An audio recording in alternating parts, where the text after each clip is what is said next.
Okay, here we go with a short video on page 4, which is specific to drug coverage. What we're trying to do in this video when we're with the client is we're really just trying to explain the basics of how Medicare coverage works. Okay, so we're going to start out January 1 or whenever their plan starts. So if you start them in September, we're going to start it September 1st. But generally, every year or January 1st every year they start in the initial stage, right? The initial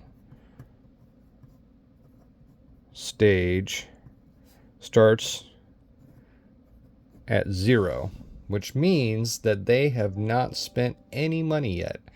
They haven't gone to the drugstore, they haven't picked up any prescriptions, etc., etc. Now, once they start picking up prescriptions, they're going to start building an account. I like to call it a piggy bank. So every time they build it, it starts to grow. All right. Now, let's say that they get a lot of drugs, right?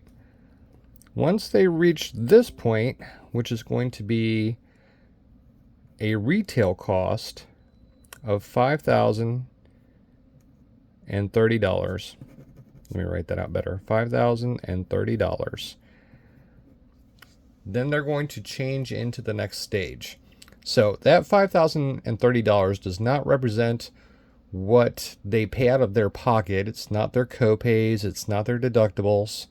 That money actually goes into, and I don't draw well, so we'll go ahead and just do that. A little snout. And call that our piggy bank, right? So their copays, their deductibles, all go inside of that little piggy bank. The rest of the retail cost is picked up by the insurance company, but all of that money goes toward that $5,030. So once they reach that, whatever money they have put in that piggy bank, let's say that it's $600, right, between the deductible and copays. Now they go into the coverage gap. It's also known as the donut hole. I'm not spelling right, but we're just going to keep moving. All right. So at the donut hole, they start at that, we'll call it $600 for this particular video.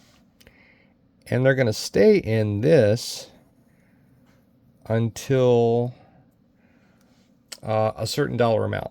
So that dollar amount is covered between what their percentage, so we'll call that the customer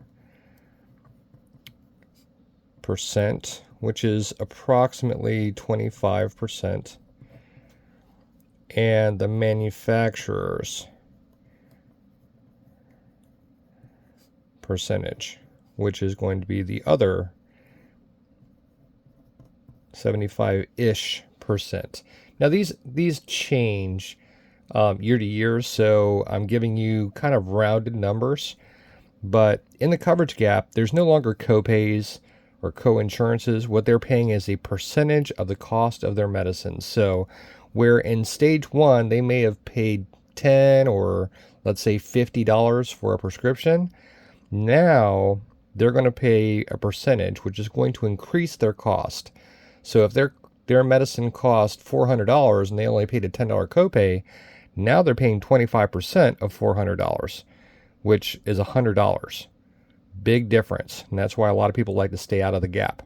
Okay. So between where they started, which is whatever was in the piggy bank, whatever their percentage is, and the manufacturer, once that total reaches $8,000, now they come out of the coverage gap and they go into what they call the catastrophic stage.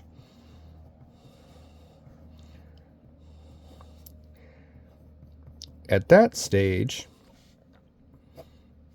that goes to the end of the year. So what happens is they kind of go back to the initial stage, but they get additional help from the state. So what happens is their generic drugs have a cap. That cap is going to be somewhere around $5. And then their brand names will also have a cap, which will be somewhere around $10. So that's much better than even the initial stage, because in the initial stage, brand name drugs will have copays of somewhere around $50 for tier 3, somewhere for around $100 for tier 4, and now they're capped out at $10. So to kind of give you an overview of how this works, they start out with their initial coverage. That coverage is very much formatted. It will tell you if there's deductibles or if there's co-insurances or anything like that. And then once their total cost reaches that $5,030, then Medicare tells the insurance companies that they're not allowed to help them anymore. Once they get into that coverage gap, and so that coverage gap hurts a lot of people. And then once they come out of the coverage gap, there's a lot of help. So here's an example of an actual prescription drug coverage of what it looks like. So these are the initial stage, right? We'll not say stage 2, initial stage, right? These are your copays for different tiers, right? Then it talks about tier 3. Sometimes a company will cover things in the coverage gap. So tier 1 drugs are still covered in the gap in this specific plan, but for everything else, they're paying that 25% coinsurance for both generics and for brand name drugs. And then it says here in the catastrophic coverage, they have reached their max, and now they're going to pay a certain dollar amount as a maximum for those drugs. Sometimes it's less expensive, sometimes it's more expensive. Now this booklet is a couple years old, but the way that the drug coverage works stays the same. So don't use these numbers like the 7,050. That doesn't work. These tiers and costs don't work. These actual copays are not accurate. But the way that the page 4 is set up and the way that I explained it to you here is the same. These numbers are for 2024, 5,030 to get out of the initial stage, 8,000 to get out of the coverage gap, and then the $5 and $10 are pretty accurate.